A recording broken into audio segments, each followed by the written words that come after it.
कि कर्म जो हम करते हैं मानस में, और जो आप हर जगह सुना है कि कर्म अवश्य में भुक्तव्यम, तो ये वाली बात की जो हम कर्म करते हैं वो भोगने पड़ते हैं। फिर जब दूसरी तरफ ये बात आती है कि जो ये सुनो भरत भाभी प्रबल कयो बुलक मृनाथ हानि लाभ जीवन मरण जैसे अपयस विध्यात, तो ये सब प्रारब्ध विधाता के ऊपर छोड़ दिया। तो ये कर्म बड़ा है या मतलब जो प्रारब्ध है वो बढ़ के, ये बोला कि प्रारब्ध को भोगना पड़ेगा। पहले आराम से समझिए।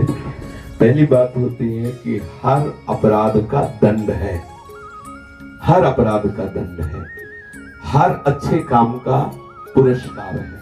दोनों बातें सृष्टि में देखी जाती है। ये जो वकील, जज, ये सब कानून की किताबों के अंतर्गत ही है ना। ये जो सिद्धांत है कि अवश्य में भोक्तव्यम, ये है पूरा राजकीय विभाग न्यायालय निश्चित है, परम सत्य है। और जो शरणागति है वो है राष्ट्रपति के द्वारा माफी। अहम तोम सर्वपापी मोक्षयिष्यामि मा शुचा सन्मुखो जीव मुझ वहीं जन्म कोटि अग्नासव तवहीं। और जो ये बात है कि सुनो भरत भाभी प्रबल बिलख कहो मुनिनाथ हानि लाभ जीवन मरण जस जस विधान, ये पूर्व विधान का संकेत होता है। ये वर्तमान का नहीं है, ये पूर्व विधान। जैसे एक संत है, रात दिन भजन करता है, दूसरों के कल्याण की भावना रखता है, उसे कैंसर है। अब क्या है, ये पूर्व विधान से रामकृष्ण परमहंस जी के गले में कैंसर था, पूज्य श्री भाई जी महाराज के हाथों में कैंसर था, कई ऐसे सिद्ध महापुरुषों के जीवन में बड़ी दुखद परिस्थिति देखी गई। ये है वो जो पहले से निर्धारित हो चुका है। सुनो भारत भावी प्रबल बिलख कहे बिना, अब उस समय नहीं हो सकता क्योंकि ये विधान पहले से निश्चित है। वो जो पहले से निश्चित विधान है, पहले से, वो तो सामने अब आएगा ही आएगा, उसके विषय में कोई ज्यादा चिंतित होने की जरूरत नहीं। लेकिन उस समय आए हुए विधान में हम चित्त ना लगाकर प्रभु के चिंतन में अगर अपने चित्त को लगा दे तो विधान निष्फल हो जाएगा।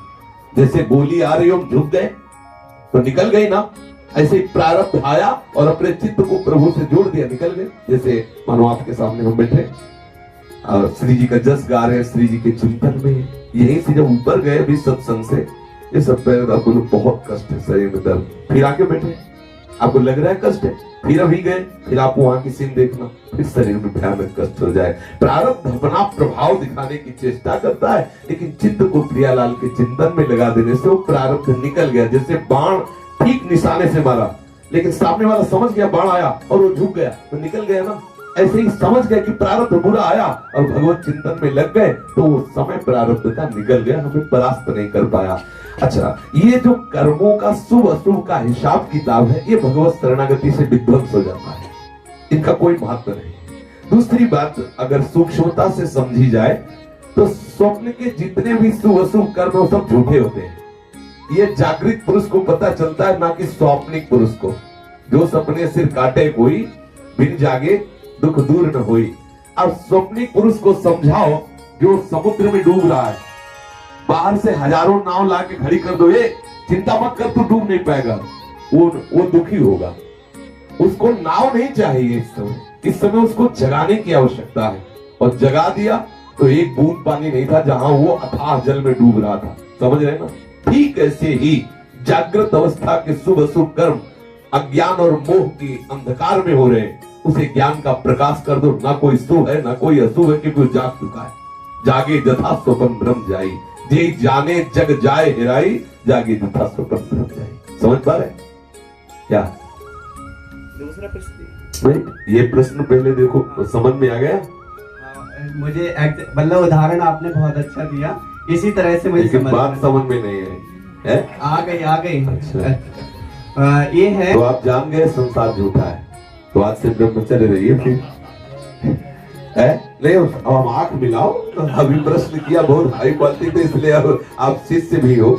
यहाँ एक कैमरा भी चलता रहता है जिसका नाम सीसी। आपकी कृपा होगी तो वो भी होगा। नहीं होगी, नहीं है, तिलक लगाए वो शरणागत तो अभी कृपा होगी।